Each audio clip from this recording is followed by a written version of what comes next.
Hey everyone, thank you so much for joining me for a mini episode of the More Than You See podcast. Traditionally, I have meaningful conversations with creatives about their mental health journeys, but this week you get just me, where I'm going to talk about something that has been top of mind in my own mental health this week. Please note, I am not a licensed practitioner or therapist, but an actor and a filmmaker who is deeply interested in sharing my own struggles and exploring the mental health of others. I hope that this episode leaves you with a lot of feelings of joy, some personal understanding, and some tools for your own mental health toolbox. Hi everyone, welcome to the first mini episode of season 5 of the podcast. As I mentioned in the first episode of the podcast, I'm going to be doing these mini episodes every so often when there is something top of mind that I want to make sure to discuss with you all. And this first mini episode is going to be about goal setting. Now, before the holiday season, I actually took the time to go through this really incredible list of questions that I am going to put in the show notes. These are questions that I also discussed on social media. So if you aren't following me on social media and following the podcast on social media, shameless plug to please go and follow us there, because I really am trying to be more vulnerable and open and give you guys more glimpses into what's going on with me and my own mental health, my own, journey as a person on More Than You See's Instagram page. So please go ahead and check that out. But going back to these really incredible questions, these reflection questions that I went through in December.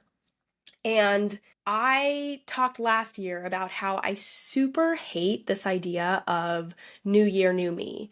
Really hate it, because I think that it gives us this idea that we are starting fresh. We are starting in a clean slate.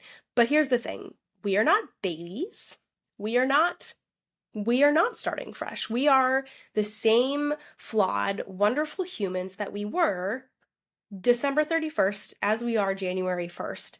And I think what's so important when we look at what we want to accomplish and what are our goals and our dreams and our whatevers for 2024, we have to examine what went well and what did not go well in 2023. And I have found that these list of questions are the perfect way to really examine all of those different aspects of yourself. So the reason that these questions are so beneficial for me, and the reason that they have stuck with me even until now, is that they really ask you to reflect upon what went well last year and what are things that you want to improve. So it's not saying like, hey, I'm starting from scratch. It's saying like, hey, what did I do last year that helped me, that served me and my life, and what are things that did not serve me in my life? So I'm just going to name a couple of these things, but again, all of these questions are in the show notes. So for example, one of the things is that it asks is, what can I let go of, leave in the past? What is something that I'm the most proud of from last year? So both of those questions are asking you like, hey, what did you do this past year that worked for you, and what did not work for you? And so I know for that myself, I've given myself a lot of grace for this past year, for 2023. I had a lot of changes that happened in 2023. I'm going to be talking about some of them more, or all of them more, in the next few episodes. But one in particular is that I moved in with my partner and his 2 kids.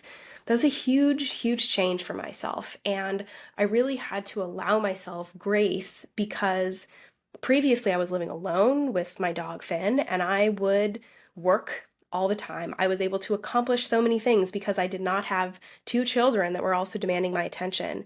And so I really had to focus on how I allowed myself to establish boundaries and give myself grace for potentially not accomplishing as much as I wanted to this past year because of those external factors. And I think that these questions really allow us to look at external factors and think about like how these other things in the world also impact us and our schedules, and how we were able to show up for ourselves and for others. And for example, something that I really learned is that I need to establish really strong boundaries when it comes to my time, my work time, my creative time with the kids, as well as with everyone in my life. That I really learned this past year in 2023 that if I want to accomplish things, I need to fight for those times and set boundaries around those times in order to allow myself to succeed, because I couldn't just fall into extra time anymore. I don't have any extra time.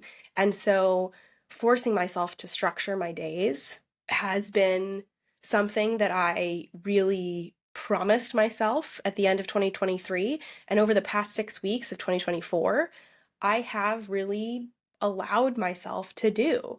And I think that that is something that has been really beneficial, again, by like looking back at what worked and what didn't work in 2023, and then went, okay, how can I take what I learned from 2023 and bring it into 2024? Another thing that I really, decided was that instead of focusing on 2024 as a whole year and thinking like, okay, what am I going to accomplish in 2024? Screw that. That is a long time and a short amount of time at the same amount of time. And instead, I am kind of sectioning off my year in quarters. And so I know that from now, January, until March, end of March, is a time where I am really focusing on this new documentary that I'm producing. So I'm producing this new documentary that I'm very, very excited about, but it's requiring a lot of time and attention from me right now. And so it's something where, like, I know that potentially other aspects of my creative self, my potentially some acting work, some writing work, those things have to fall off in order for me to focus on my producing of this documentary and make it so that I won't go crazy. So like by giving myself space to say like, hey, these 3 months is all about that doc. And of course, I'm still able to accomplish a lot of other things. Like this morning, I was able to go and write at a coffee shop for 2 hours, which felt so incredible. But I have also been able to kind of build myself the space and the grace to be like, right now is just about the doc. And if I can do other things, fantastic. But that isn't the goal. The goal is to just put my time and energy and focus on the doc, as well as, of course, my job and being a partner and being a bonus mom and all of those other things. But like, that is the creative project that I'm putting time and attention into right now. So I would encourage you, as you are continuing into 2024, to do a couple things. Look at these questions, think about potentially what worked and what didn't work for you last year, and go ahead and examine those things and think about how you can best move forward. Number two, I would encourage you to look at this year in chunks. Don't look at it as an entire year and think about all of the different things you want to accomplish by December. Think about what you want to accomplish this month or over the next couple weeks or whatever, because I think that by just focusing on those chunks, it allows yourself to both focus and also like let go of focus at the same time, because you're able to focus on one thing and let go of focus on other things. And at least for me, it's allowed myself to be like, okay, last year for me, 2023, like I mentioned before, I focused a lot on learning how to build boundaries and how to be and live with 2 children. I also had to focus on my health a lot last year. So those were my focuses. And this year is really my focus on many different aspects of my creativity. But this first quarter, it's all about that doc.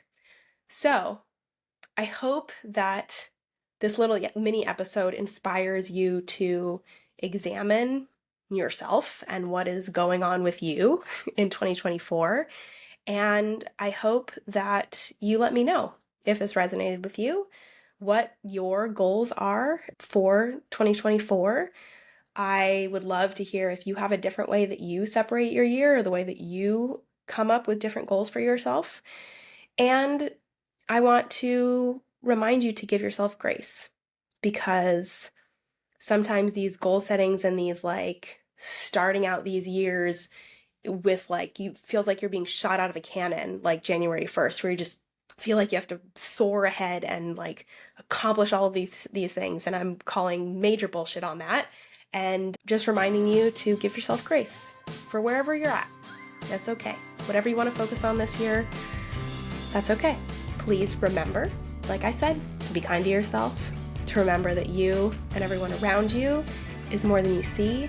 Thank you so much for listening to this mini episode, and I look forward to seeing you next week for another creative conversation episode.